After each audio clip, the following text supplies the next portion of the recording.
आपको बताते हैं जहां सिटी थाना क्षेत्र स्थित दूंदी बाजार फल मंडी में भीषण आग लग गई है। देखते ही देखते आग ने विकराल रूप ले लिया। सूचना मिलते ही मौके पर पहुंची दमकल की गाड़ी ने आग पर काबू पा लिया है, लेकिन तब तक आग की चपेट में आने से 3 फल दुकानें और उसके पीछे बनी झोपड़ी नुमा संरचनाएं जल करके खाक हो गई। देखिए, शॉर्ट सर्किट से आग लगने की आशंका जताई जा रही है। आग लगने से कई क्विंटल फल, इसके साथ ही कैरेट और अन्य सामान जल करके नष्ट हो गए हैं। बताया जा रहा है कि क्षेत्र में कुछ लोग अवैध बिजली कनेक्शन का उपयोग कर रहे थे, जिससे ऐसी घटनाओं की संभावना बढ़ जाती है। फिलहाल आग लगने के कारणों की जांच की जा रही है, लेकिन अफरा तफरी का माहौल वहां पर पैदा हो गया। सिटी थाना क्षेत्र स्थित दूंदी बाजार फल मंडी में भीषण आग लग गई है। तस्वीरें भी आपको दिखा रहे हैं, देखिए कितनी भयावह ये आग है। 3 फल की दुकान जल करके खाक हो गई, लाखों रुपए का नुकसान हुआ है। शॉर्ट सर्किट से आग लगने की आशंका जताई जा रही है। तो बोकारो से आपको ये खबर बता रहे हैं। देखते ही देखते आग ने कैसे विकराल रूप ले लिया वो आप देख पा रहे हैं। हालांकि फायर ब्रिगेड की टीम को तुरंत बुलाया गया। फायर ब्रिगेड की टीम ने आग पर काबू पा लिया। कोई पता नहीं कि कैसे लग गया, हमको कोई पता नहीं। हम तो अपना गोदाम छोड़ करके इस गोदाम में बगल में सो गए, सुतलो नहीं थे। 11:30 तो वहीं रहा था, 11:15 करेट उड़ेट लगाया तो हम देख रहे हैं कि लगा रहा है करेट, तलुक आग लग गया। दुकान में तो आम का सीजन है, आम रखा हुआ है और जो स्थानीय लोग हैं यहाँ पर जो रहने वाले उन लोग तो आम निकाल लिए कुछ, बाकी तो और आधा से ज़्यादा जल गया और ऊपर से छप्पर ऊपर पे सब गिरा हुआ है। जस्ट हमको पता चला तो घर से पहुंचे तो देख रहे हैं सब जला हुआ स्थिति में। अपने फायर ब्रिगेड और सब सिटी थाना सब पहुंचे में सब आग बुझाने का प्रयास में लग के आग तो बुझ गई। दूंदी बाग फल मंडी में आग लगने की सूचना मिली। सूचना के उपरांत हमारी अग्निशमन बोकारो की 2 गाड़ी और एक सेल की गाड़ी आई है। आग को हम लोग पूर्ण रूप से बुझा लिए हैं। बिहार में मौसम ने करवट ली है। तेज हवा के साथ पटना में तेज बारिश हो रही है। बता दें कि आपदा प्रबंधन विभाग का अलर्ट है। ठनका और आंधी बारिश का अलर्ट जारी किया गया है। अरवल, जहानाबाद और पटना के लिए अलर्ट है। लोगों से घर से बाहर नहीं निकलने की अपील की गई है। सुबह 9:20 तक के लिए अलर्ट जारी किया गया है। तो आपदा प्रबंधन के विभाग का अलर्ट, ठनका और आंधी बारिश को लेकर के अलर्ट किया गया है और खासकर 2 जिले, इसमें अरवल और जहानाबाद और पटना के लिए भी ये अलर्ट है। और देखिए, बक्सर में मौसम का मिजाज बदला हुआ है और सुबह से ही तेज आंधी के साथ बारिश हो रही है। पिछले 1 हफ्ते से लोग गर्मी से काफी परेशान थे। शहर का तापमान भी 40 डिग्री के पार रह गया था, लेकिन आज सुबह से मौसम का मिजाज खुशनुमा बना हुआ है। सुबह से ही आसमानों में काले बादल छाए हुए हैं। बारिश ने लोगों को काफी राहत भी दी है। तो मौसम विभाग की तरफ से लगातार अलर्ट जारी किए जा रहे हैं आंधी बारिश को लेकर के। और बक्सर की आपको ये खबर बता रहे हैं, जहां लोगों को गर्मी से राहत मिली है। मौसम का मिजाज बदला बदला नजर आ रहा है। तेज आंधी के साथ बारिश हुई, बदला है और सुबह से बक्सर में तेज आंधी के साथ बारिश शुरू हो गई है। लोगों को गर्मी से राहत मिली है। पिछले 1 हफ्ते से बक्सर में जिस तरह से गर्मी थी, लोग गर्मी से काफ़ी परेशान थे और आज सुबह से ही मौसम जिस तरह से करवट लिया है बक्सर में, लोगों ने गर्मी से काफ़ी राहत लोगों को मिली है। और बता दें कि सुबह से ही लोग जैसे ही अपने घरों से निकले, आकाश में बादल छा गए थे और तेज़ हवा के साथ आंधी बही है और उसके बाद काफ़ी तेज़ बारिश हो रही है, जिससे लोगों को गर्मी से राहत मिली है। बक्सर ज़िला प्रशासन ने भी गर्मी हीट वेव को देखते हुए चेतावनी जारी किया था कि लोग गर्मी में बाहर कम निकलें, बहुत ज़रूरी काम हो तभी वो अपने घर से बाहर निकलें। लेकिन जिस तरह से आज मौसम ने करवट लिया है, लोगों ने गर्मी से काफ़ी राहत महसूस की है और सुबह से लगातार बारिश हो रही है। पुष्पराज, न्यूज़ 18 बक्सर। और देखिए, बिहार में मौसम ने करवट ली है। तेज हवा के साथ पटना में तेज बारिश का अलर्ट है। आपदा प्रबंधन विभाग का यह अलर्ट है। ठनका और आंधी बारिश का अलर्ट जारी किया गया है। अरवल, जहानाबाद और पटना के लिए अलर्ट है। लोगों से घर से बाहर नहीं निकलने की अपील की गई है। सुबह 9:20 तक के लिए अलर्ट जारी किया गया है।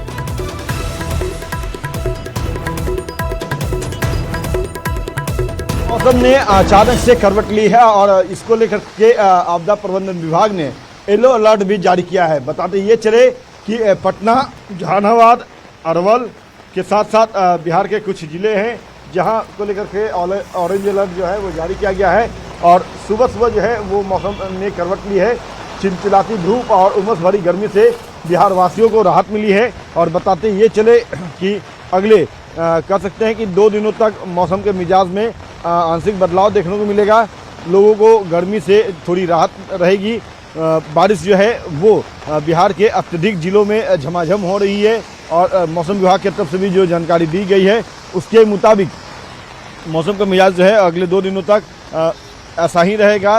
अत्यधिक जिलों में जो है वो बारिश होंगी, ओलावृष्टि भी होने की संभावना जो है वो जताई गई है। और लोगों से अपील किया गया है कि इस बिगड़े मौसम के दौरान जो है अगर बहुत आवश्यक काम ना हो तो अपने घरों से ना निकले, घरों में ही रहे और अपने साथ साथ अपने आसपास के जो लोग हैं उनको भी सचेत रखें।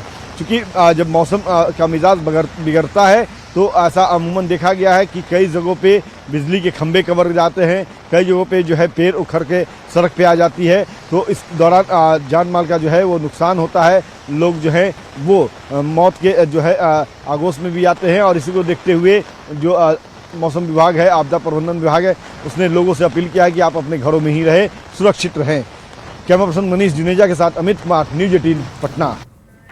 देखिए, मॉनसून ने दक्षिण भारत में दस्तक दे दी है जिसका भयंकर रूप भी सामने आ गया है। तेलंगाना और हैदराबाद में बारिश ने हाहाकार मचा दिया। तेलंगाना की राजधानी हैदराबाद में कुछ घंटों की बारिश ने शहर की रफ्तार रोक दी। सड़कों पर गाड़ियां डूब गई, वहीं बाढ़ जैसे हालात हो गए। सड़कों पर लंबा ट्रैफिक जाम भी लग गया और लोगों को घंटों परेशानी का सामना करना पड़ा। तेज हवाओं और गरज चमक के साथ हुई बारिश ने जनजीवन को बुरी तरीके से प्रभावित कर दिया है। रिपोर्ट आपको दिखाते हैं।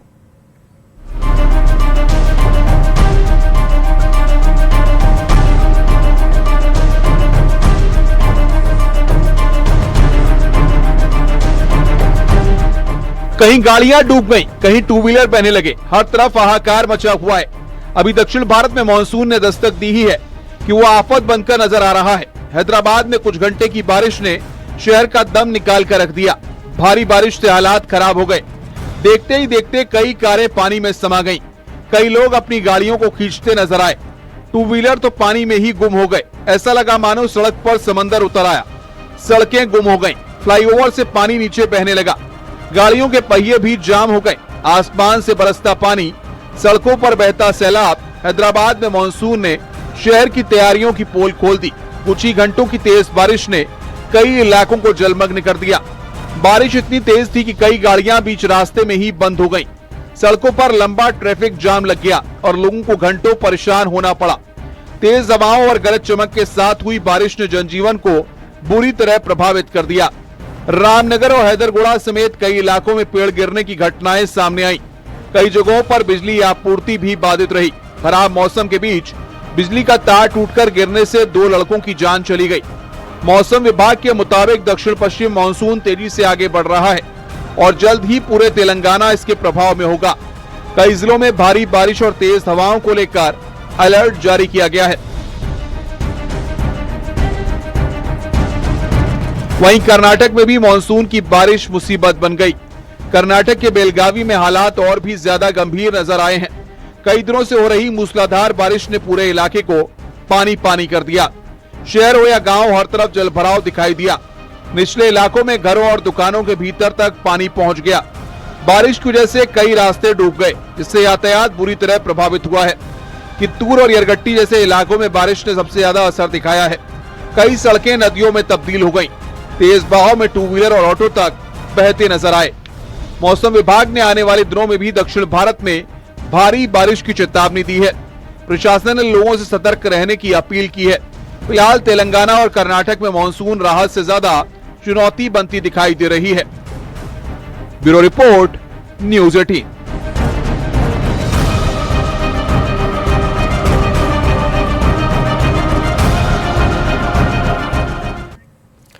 पटना कोचिंग विवाद मामले में बड़ा अपडेट है। ज्ञान बिंदु एकेडमी के निदेशक रोशन आनंद ने जमानत याचिका दाखिल की है। पटना जिला एवं सत्र न्यायालय में दायर हुई है नियमित बेल पिटीशन। निचली अदालत से पहले ही जमानत खारिज हो चुकी है। आज जमानत याचिका पर सुनवाई होनी है। इससे पहले खान सर की गिरफ्तारी पर कोर्ट रोक लगा चुका है।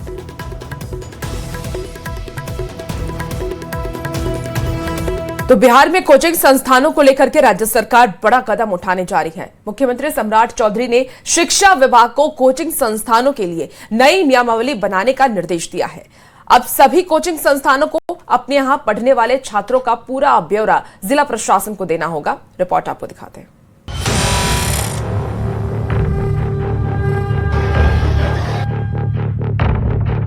पटना में हाल के दिनों में कोचिंग के छात्रों के हंगामे के बाद सरकार का फैसला बेहद खास और अहम रहा। कोचिंग संस्थानों के बीच आपसी प्रतिस्पर्धा, मनमानी बेहतर बताने की होड़ और यही वजह है कि सरकार को सख्त कदम उठाने पड़ रहे हैं। हाल के दिनों में खान सर और फैजल खान और रोशन आनंद के बीच के विवाद ने कोचिंग से जुड़े करोड़ों के मुनाफे के खेल को उजागर किया और इन सब के बीच बच्चों के हितों के लिए सरकार का ये फैसला सामने आया। बिहार में कोचिंग संस्थानों की मनमानी पर लगाम लगाने की तैयारी शुरू हो चुकी है। मुख्यमंत्री सम्राट चौधरी ने शिक्षा विभाग को निर्देश दिया कि राज्य में कोचिंग संचालन के लिए स्पष्ट नियम बनाए जाएं। सरकार का कहना है कि विद्यार्थियों का हित सर्वोच्च प्राथमिकता है और शिक्षा व्यवस्था में अनुशासन और पारदर्शिता सुनिश्चित करना जरूरी।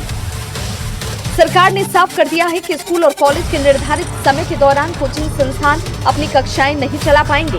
हालांकि जो विद्यार्थी स्कूल या कॉलेज की पढ़ाई पूरी कर चुके हैं, उनके लिए इस दौरान कक्षाएं संचालित की जा सकती हैं। इसके अलावा सभी कोचिंग संस्थानों को अपने यहाँ पढ़ने वाले छात्रों की जानकारी जिला प्रशासन को उपलब्ध करानी होगी। हम अगले 3 महीने में हमने घोषणा किया है, क्योंकि उसमें हमें बहुत लोगों से राय लेना है, इसलिए समय लगेगा और लागू करेंगे और ऐसा सख्त कानून बनाएंगे कि कोचिंग संस्थाएं केवल पढ़ाई पर ध्यान दें, लड़ाई पर ध्यान न दें। पटना में हाल के दिनों में कोचिंग छात्रों के प्रदर्शन और विवाद के बाद सरकार ने इस विषय को गंभीरता से लिया। मुख्यमंत्री के फैसले के बाद राजनीतिक प्रतिक्रियाएं भी सामने आने लगी हैं। सत्ताधारी दल इसे छात्रों के हित में उठाया क्या कदम बता रहा है, जबकि विपक्ष सरकार की मंशा और क्रियान्वयन पर सवाल खड़े कर रहा है। सरकार की मंशा स्पष्ट है, हमारे नौनिहालों को, हमारे विद्यार्थियों को अच्छी से अच्छी शिक्षा मिले, ऐसी व्यवस्था की जाए कि वो अपने भविष्य को संवार सकें। माननीय मुख्यमंत्री सम्राट चौधरी जी का स्पष्ट निर्देश है, स्कूल और कॉलेज के टाइम में कोचिंग क्लासेस नहीं चलेंगी। शिक्षा को सुदृढ़ बनाने के लिए और छात्रों को हितों को प्राथमिकता देते हुए माननीय मुख्यमंत्री जी ने सही फैसला किया है कि कॉलेज और स्कूल के समय में कोचिंग नहीं चलेगा। मैं माननीय मुख्यमंत्री सम्राट चौधरी जी का एक्सपेक्ट ट्वीट देख रही थी। स्टूडेंट्स के हित में वो कोचिंग सेंटर्स में कुछ सुधार लाना चाहते हैं। मुख्यमंत्री जी अब बिहार के मुख्यमंत्री हैं। कोचिंग सेंटर्स में सुधार की क्या बात है? आप ऐसी व्यवस्था करें कि बच्चों की स्कूली शिक्षा, उच्च शिक्षा इतनी अच्छी हो कि उन्हें कोचिंग सेंटर्स पे जाना ही न पड़े। बिहार सरकार का मानना है कि नई नियमावली से कोचिंग संस्थानों में जवाबदेही बढ़ेगी और छात्रों के हित बेहतर तरीके से सुरक्षित होंगे। अब सबकी निगाह इस बात पर है कि सरकार इन नियमों को कितनी जल्दी लागू करती है और उनका असर जमीनी स्तर पर कितना दिखाई देता है। न्यूज़ 18 के लिए पटना से शैलेंद्र, आनंद अमृतराज और दिल्ली से अमितेश की रिपोर्ट।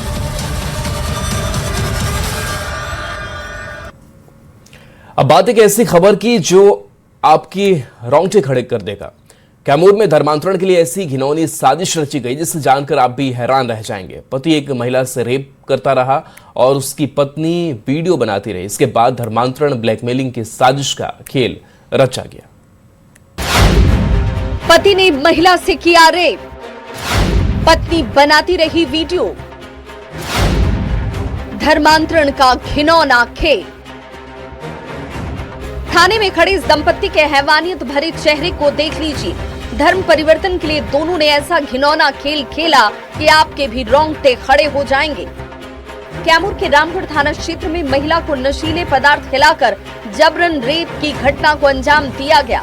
इस घिनौनी वारदात में पत्नी भी साझीदार निकली। रेप के बाद महिला को धमकी दी गई कि अगर धर्म परिवर्तन नहीं किया तो वीडियो वायरल कर दिया जाएगा। वीडियो बनाकर ब्लैकमेलिंग करने के सनसनीखेज वारदात ने सबको सकते में डाल दिया है। पीड़ित की शिकायत पर पुलिस ने आरोपी दंपत्ति एकराम अंसारी और उसकी पत्नी शाहिदा बेगम को गिरफ्तार कर लिया। ये जो दुष्कर्म किया गया उसमें इन्हें नशीला पदार्थ पिलाया गया था और इस नशीले पदार्थ को लेने के बाद जब वो पीड़ित महिला अचेत हो गई तो उसी समय उसका फ़ायदा उठाकर उसके साथ दुष्कर्म किया गया और इसमें सहभागिता इनकी पत्नी की भी थी और इनकी पत्नी जब ये दुष्कर्म हो रहा था तो उसका इन्होंने वीडियो बनाया। SHO इसमें खुद ही इन्वॉल्व थे और दोनों ही पति पत्नी जोड़ों को गिरफ्तार किया गया। पति पहले गिरफ्तार हुआ। दंपति इकराम अंसारी और शाहिदा बेगम की साजिश से पर्दा उठते ही इलाके में सनसनी मच गई। हर कोई इस घटना से सन्न है। इकराम अंसारी ने महिला के साथ जबरन शारीरिक संबंध बनाया और उसकी पत्नी शाहिदा बेगम मोबाइल से वीडियो बनाती रही। फिर वीडियो वायरल करने की धमकी देकर धर्म परिवर्तन का दबाव, रेप वीडियो, धर्मांतरण और ब्लैकमेलिंग का ये खेल बड़ी साजिश की तरफ इशारा कर रहा है। न्यूज़ 18 के लिए जमुई से अभिनव कुमार सिंह की रिपोर्ट। इसी बीच देखिए पूर्णिया से एक बड़ी खबर सामने आ रही है जहां शाहिद आलम नाम के युवक पर नाम बदलकर हिंदू लड़की को प्यार में फंसाने और ब्लैकमेल करने का आरोप लगा है। मामला खजांची हाट थाना इलाके की बताई जा रही है। लड़की का आरोप है कि लड़के ने खुद का नाम राजा बताया और पहले उससे बातचीत की, फिर बाद में लड़की के न्यूड फोटोज के जरिए लड़की को ब्लैकमेल करने लगा। मामला सामने आने के बाद लोगों में आक्रोश है। सूचना के बाद महिला थाना की पुलिस मौके पर पहुंची और लड़का और लड़की दोनों को थाने ले गई। वहीं मामले को लेकर के ASP आलोक कुमार का ये कहना है कि फिलहाल दोनों से पूछताछ की जा रही है। अगर परिजन आवेदन देते हैं तो उसके आधार पर प्राथमिकी दर्ज कर ली जाएगी और आगे कार्रवाई की जाएगी। हालांकि अभी तक परिजनों ने कोई आवेदन नहीं दिया है। कौन पे बाबू, क्या आपको पता था मुस्लिम? नहीं, पता नहीं था। क्या पता था? पहले पता था कि राजा नाम है तो हिंदू है, तो हम पूछे भी तो कि आपके फोन पे ट्रू कॉलर पे आता है आपका खान के नाम से, आप मुस्लिम है? तो बोला नहीं हम मुस्लिम नहीं है। तो हम पोस्ट चेक किए तो उसमें मुस्लिम वाला कुछ मिला नहीं, तो हम बोले ठीक है, तो फिर बात करने लगे। 1-1.5 साल हुआ। दोस्त लोग में बातचीत करते हैं, दोस्त लोग बातचीत कराएंगे, बाद किसी बात की मैं बात के बाद बात कर दूँ। तो तुम कौन जाती हो? मैं लड़की हिंदू। पटना सिटी में पुलिस को बड़ी सफलता मिली है जहां गुप्त सूचना के आधार पर पुलिस ने छापेमारी करते हुए 70 लीटर विदेशी शराब को बरामद किया है। मामले में पुलिस ने 3 तस्करों को गिरफ्तार भी किया है। फिलहाल पुलिस गिरफ्तार आरोपियों की निशानदेही पर नेटवर्क से जुड़े अन्य तस्करों की पहचान और उनकी गिरफ्तारी में जुट गई है। चलिए इसी बीच एक बड़ी खबर मोतिहारी से आपको बताते हैं जहां शराब तस्करी और अवैध कारोबार के खिलाफ पुलिस ने बड़ी कार्रवाई की है। LTF टीम ने कई थाना क्षेत्रों में छापेमारी की और भारी मात्रा में देसी, विदेशी और नेपाली शराब जब्त किया है। अलग अलग इलाके में कार्रवाई के दौरान आधा दर्जन अवैध शराब भट्टियों को भी ध्वस्त किया गया और हजारों लीटर देसी शराब को नष्ट किया गया। पुलिस तस्करों और शराब कारोबारियों की तलाश में अब पुलिस जुट चुकी है। तो आपको बता दें कि अब जो शराब तस्कर है और कारोबारी है उसकी तलाश में पुलिस जुटी हुई है। अवैध शराब भट्टियों को ध्वस्त किया गया है। बड़ी सफलता पुलिस ने हासिल की। भागलपुर के विक्रमशिला सेतु के 7 और 8 नंबर पिलर के बीच का हिस्सा पिछले महीने गंगा में समा गया था। इसके बाद पुल पर 4 बेली ब्रिज का निर्माण कराया गया। इसके बाद छोटे वाहनों का परिचालन भी शुरू कर दिया गया है, लेकिन एक बार फिर से पुल पर खतरा मंडराने लगा है। 121 और 122 नंबर पुल के बीच एक्सपेंशन जॉइंट में फिर से गैप बढ़ता जा रहा है। सिर्फ एक ही जगह नहीं, 2 जगह पर एक्सपेंशन जॉइंट में गैप बढ़ा है। सेतु का एक हिस्सा गंगा में समाने के बाद BRO की टीम के द्वारा 4 बेली ब्रिज का निर्माण कराया गया था और 7 तारीख से जो है पुल पर फिर से छोटे वाहनों का परिचालन शुरू किया गया था। वहीं आपको अभी हम दिखाते हैं कि 121 और 122 नंबर पुल के पास अभी हम हैं और आप देख लीजिए कि एक्सपेंशन जॉइंट में जो है फिर से एक बार दरार बढ़ने लगी है और ये दरार जो है लगातार बढ़ रही है। कल तक जो लोगों का कहना है कि इतनी दरार नहीं थी, लेकिन आज ये दरार बढ़ गई है। इंजीनियर की टीम भी यहाँ पर आई थी और चदरा देकर इसको ढकने का भी काम किया गया। कितना दरार था पहले सर? पहले था, अब ज्यादा हो गया है। ज्यादा हो गया जी। कितना खतरा है? ये 5 था, अभी 6 हो गया। 6 हो गया, बढ़ गया। कितना डर लग रहा है? डर तो उतना ही लग रहा है जितना पहले लग रहा था। पहले भी इसी तरह का दरार हुआ था। तब हम लोग गाड़ी चलाते थे ना, तो उस समय भी वो जो ब्रिज जो गिरा है उस समय 4 अंगुली नीचे हो गया था, तब पर भी चल रहा था। कितना डर लग रहा है? डर तो लगेगा ही, कब क्या हो जाएगा तो पता नहीं, डर तो लगेगा ही। अभी भी परिचालन शुरू है? परिचालन तो शुरू है, परिचालन तो देख रहे हैं, आप भी देख रहे हैं। और लोगों को जो है कहीं ना कहीं एक बार फिर से डर लग रहा है, और जिस तरह की घटना पहले हुई है फिर से दोबारा वैसी घटना ना हो, इसको लेकर जो है प्रशासन को इस पर जल्द से जल्द कोई कार्रवाई जरूर करनी चाहिए। आशीष रंजन, न्यूज़ 18 भागलपुर। और फिलहाल इस बुलेटिन में इतना ही। बंद रहिए न्यूज़ 18 बिहार झारखंड के साथ।